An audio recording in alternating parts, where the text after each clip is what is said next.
माफ कीजिएगा, जमात अहले हदीस फिरका नहीं है। जमात अहले हदीस उम्मत का नाम है, जमात का नाम है। फिरका शख्सियतों की बुनियाद पर बनता है। जिसका नाम किताबों सुन्नत की बुनियाद पर रखा गया हो कभी फिरका नहीं हो सकता है।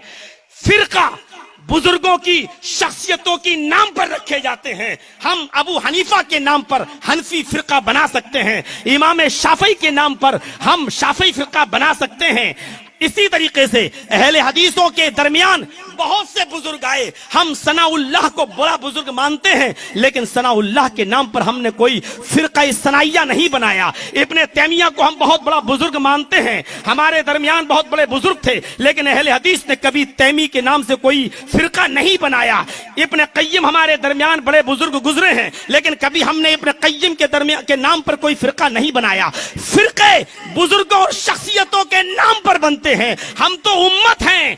कुरान को भी हदीस कहा गया, नबी के फरमान को भी हदीस कहा गया। अल्लाह ने कुरान को हदीस कहा है। फबिअय्यि हदीसिम बअदहु युमिनून।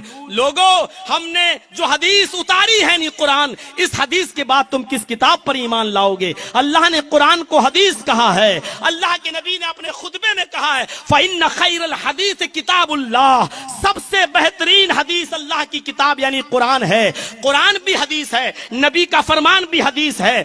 अहले हदीस का मतलब कुरान और हदीस को मानने वाला, कुरान और हदीस को मानने वाला उम्मत होता है, फिरका नहीं होता है। जो भी कुरान और हदीस को मानता है वो उम्मत का फर्द है। अगर एक हनफी कुरान और हदीस को मानता है तो वो भी अहले हदीस है। एक शाफी अगर कुरान और हदीस को मानता है तो वो भी अहले हदीस है। एक बरेलवी अगर कुरान और हदीस को मानता है तो वो भी अहले हदीस है। अहले हदीस कोई मौलवी जर्जीस की बाप की जागीर नहीं है कि वो सिर्फ वो और उसके चाहने वाले और मानने वाले अपने आप को अहले हदीस कहें। अहले हदीस उम्मत का नाम है, अहले हदीस फिरके का नाम नहीं है। फिरका बस्तियों और बुजुर्गों और शख्सियतों के नाम पर बनता है।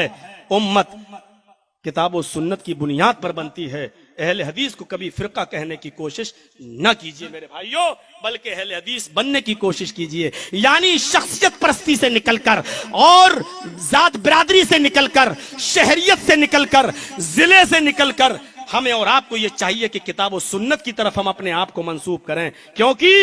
क्योंकि इंसान होने के एतबार से सबसे खताएं हुई हैं। मासूम अनिल खता अगर कोई थे तो वो सिर्फ जनाब मोहम्मद रसूलुल्लाह सल्लल्लाहु अलैहि वसल्लम थे। मुझे कोई तनकीद नहीं करना है, एक छोटी सी बुनियादी बात थी जो मैंने आपकी तरफ इशारा किया है।